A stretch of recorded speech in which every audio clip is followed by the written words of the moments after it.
Émilie Ross, c'était exceptionnel hier ce que vous avez vu? Ah ouais, c'était du spectacle, c'était intense.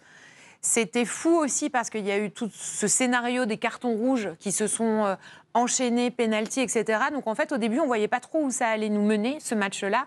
Et en fait, moi, j'ai été surprise par le nombre de solutions trouvées, finalement, par le Paris Saint-Germain. Et je ne m'attendais pas à avoir un score aussi fleuve que ça. Le 10-10, enfin le 10 contre 10, en fait, pour le PSG, c'est une aubaine fantastique. Effectivement, c'est... Quand vous êtes plus fort techniquement, plus fort physiquement et que vous mangez les espaces comme personne... Alors, de là à dire que c'est... Effectivement, j'ai bien compris que c'était une aubaine.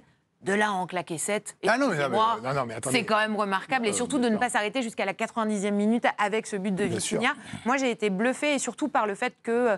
En fait, à 10, ils ont quand même trouvé des solutions, que les postes se sont alternés, etc. Et j'ai trouvé ça très, très fluide. L'idée n'est surtout pas de minimiser quoi que ce soit, hein, je précise quand même. Et d'ailleurs, la preuve, la presse européenne a été subjuguée par la démonstration du Paris Saint-Germain. Tous les médias européens ont salué cette puissance dégagée par le collectif de l'équipe parisienne.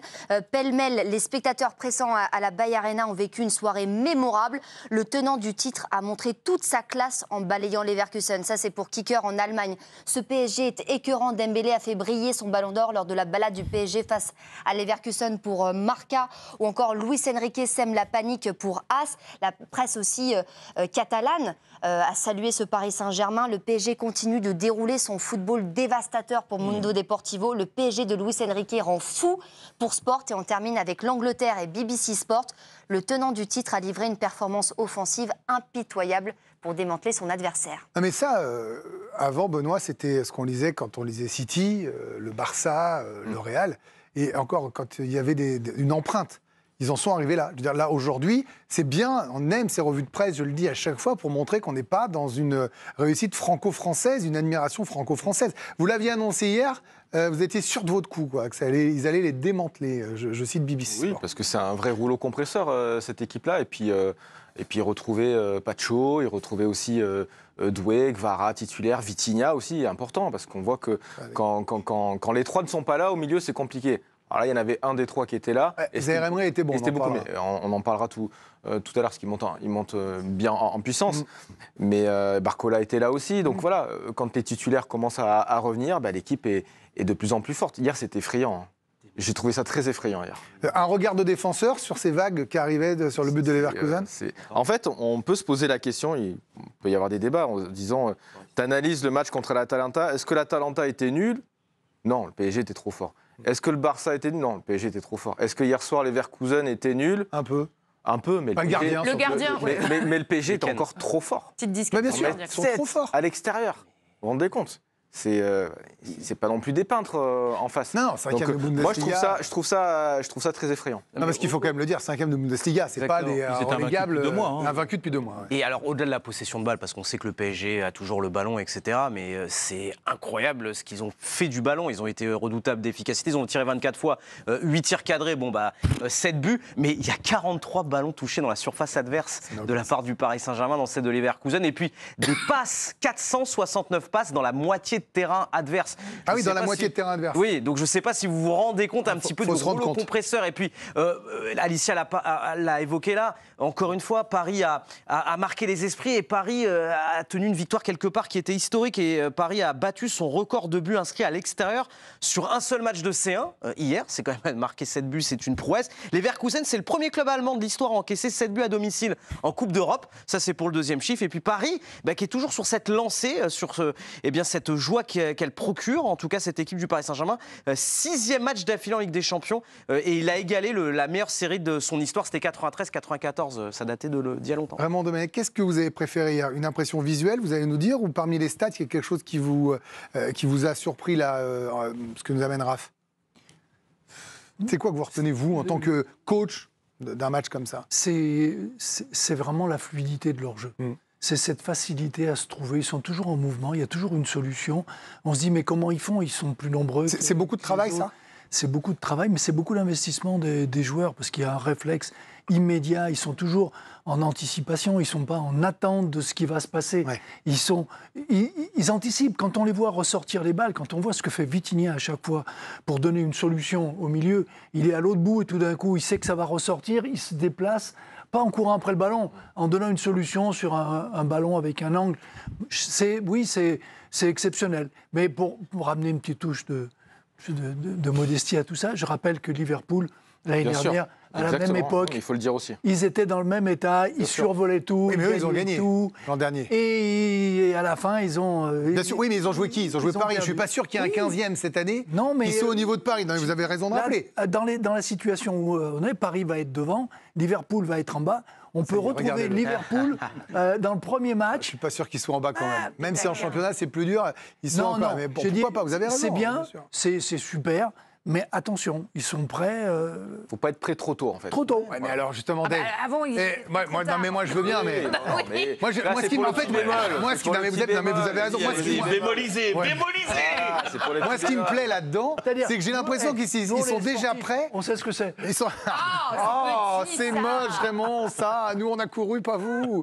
Paris, nous, on n'aime pas courir. Alors, si, on aime courir, mais manger surtout. Non, la réalité, Dave, c'est que j'ai pas le sentiment. Alors, peut-être que je me trompe, hein, vraiment, c'est un sentiment, qu'ils soient prêts trop tôt, c'est juste qu'ils sont dans la foulée et que je les vois pas redescendre. Mais voilà, c'est une continuité. Raphaël a donné des stats de 6 victoires de suite. Dès que ça compte, dès qu'ils veulent accélérer, ils font mal. Ouais, pour moi, on est devant quelque chose de très rare. L'année dernière, ils ont joué pour rentrer dans l'histoire, en devenant, en gagnant la Ligue des Champions pour la première fois et en devenant le 2e club français à la gagner. Je trouve qu'en ce moment, et c'est peut-être là, ça va être un peu le sens de cette saison, je pèse mes mots, je pense qu'ils peuvent devenir une des plus grandes équipes de l'histoire. C'est-à-dire un marqueur du jeu. C'est-à-dire, il y a peu d'équipes qui ont fait un doublé coup sur coup de C1 d'affilée, c'est très rare dans l'histoire. Et surtout, il y a très peu d'équipes qui marquent le jeu. C'est-à-dire, on se souvient du Milan de Sacchi, au-delà du fait qu'ils ont gagné 2 Coupes des clubs champions, ils ont été... Il en faudra peut-être une deuxième. Ou une finale et un jeu comme ça toute l'année. Exactement. Mais par exemple, le Barça de Guardiola n'a jamais gagné 2 fois la Ligue des Champions de suite. Mais vous avez raison. Voilà. On a le sentiment que oui, en fait. Exactement. Et pourtant, ça n'empêche pas que c'est une équipe, un marqueur majuscule, peut-être le plus grand marqueur de l'histoire du jeu. Et je trouve, franchement, à cette époque, on ne se posait pas la question de savoir quand ils étaient en octobre, novembre et qu'ils mettaient des doudounes à tout le monde. On ne se disait pas, est-ce qu'ils sont prêts trop tôt? C'est juste que c'est la meilleure équipe du monde. Ouais. Et qu'en ce moment, qui que tu mettes en face, il te les broie. Et en plus, avec autre chose même que juste une supériorité, c'est avec un style, quelque chose qui est insoluble. En ce moment, c'est un cheat code. Franchement. Je pèse mes mots. Erreur 444. Non, mais c'est exactement ça. Et tu sens que tout le monde bug face à eux et que personne ne sait plus. Mais physiquement, moi je trouve que physiquement, ils sont même un peu au-dessus, en fait. Oui, bien sûr, parce qu'il y a aussi cette répartition du temps de jeu qui permet. Ils ont fait de la Ligue 1 un allié. C'est-à-dire que pendant très longtemps, on a fait nos débats pour dire est-ce que la Ligue 1, c'est pas un frein au PSG parce que ça les prépare pas pour la Ligue des Champions? Et Luis Enrique, avec un autre logiciel, a fait de la Ligue 1 un allié. C'est-à-dire que la Ligue 1, il peut se permettre de gérer des temps de jeu sans être menacé de perdre le titre. Parce que ça, on ne sait pas, ils sont deuxièmes. Non, mais je parle sur ce qu'on voit depuis maintenant 2 ans, depuis qu'il est arrivé, 2 ans et demi. Cette année, j'ai l'impression qu'il y a de la concurrence. Oui, peut-être, mais il faudra voir sur la durée du championnat. En tout cas, c'est ça la logique pour arriver à chaque fois très en forme dans les moments qui comptent.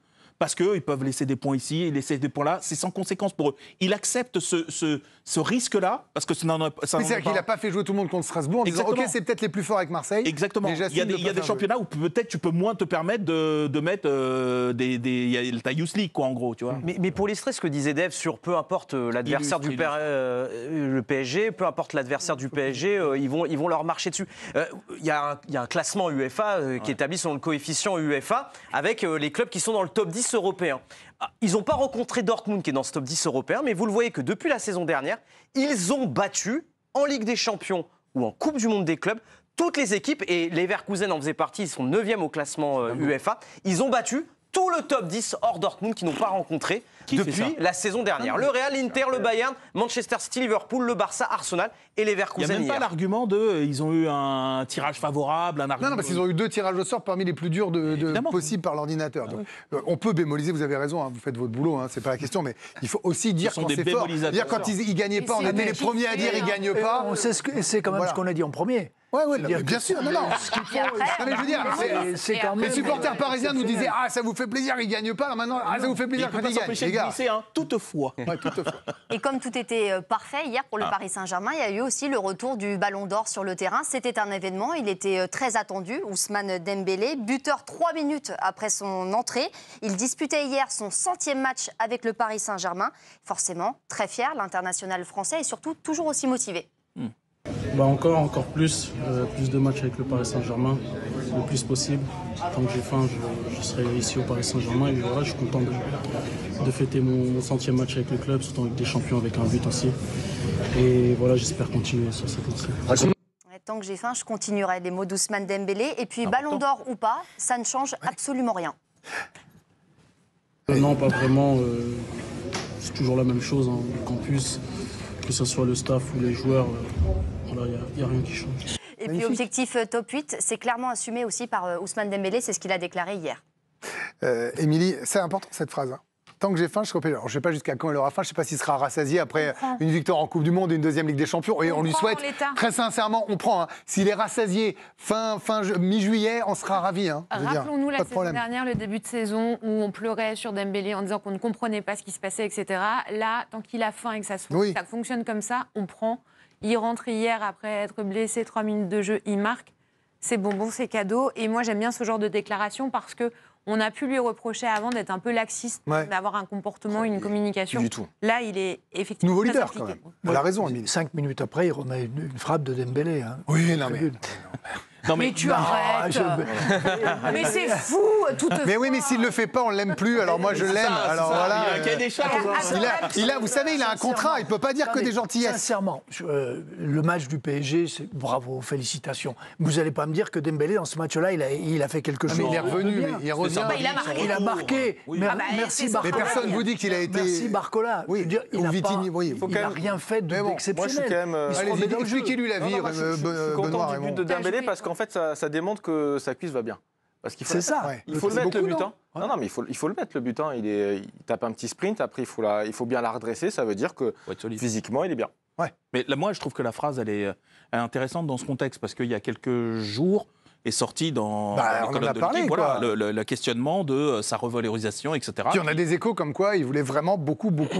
Ce qui était logique d'argent et qu'à un moment, il disait que ce sera ça. Voilà, et dans ce contexte, on extrapole et on se dit, ça veut peut-être dire que si jamais le PSG n'accède pas à ce qu'il veut ou à quelque chose qui s'approche, peut-être qu'il ira monnayer son talent ailleurs, peut-être même en Arabie ou des choses comme ça. Ouais. Or là, il te dit que tant qu'il a envie, lui, c'est au PSG. Mais moi, je vous le dis, hein, s'ils ont la Ligue des Champions à nouveau pour le football français ou les deux autres, derrière la Coupe du Monde, rassasiés. Mais pourquoi s'arrêter en Mais moi, ça me va. Mais vous voulez pas 2027, 2028, j'en sais rien. Je vois déjà.